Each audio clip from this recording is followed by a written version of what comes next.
पाचारा व बडगाव शहरात पाण्याची टंचाई भासत असताना आमदार किशोर आप्पा पाटील यांनी गिरणा धरणावर फोन करून आवर्तन सोडण्यासाठी सांगितले व त्याप्रमाणे गिरणा धरणातून पाचोरा व बडगाव शहरातील नागरिकांसाठी पिण्यासाठी पाणी सोडण्यात आलेलं आहे। परंतु हे पाणी शेतकरी बंधू आपल्या शेतासाठी वापर करत असताना दिसत येत होते।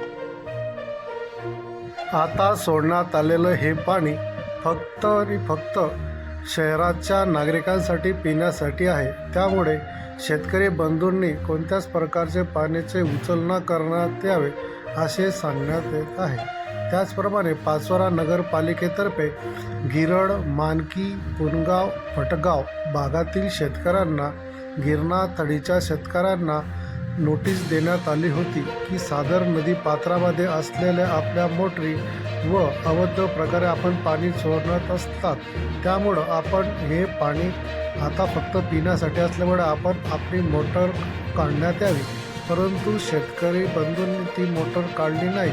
त्यामुळे पाचोरा नगरपालिकेच्या तर्फे सगळ्यात मोठी कारवाई करण्यात आली। गिरडपासून तर गिरड, मानकी, भट्टगाव, पुनगावतील सर्व मोटरी काढण्यात आल्या आहेत।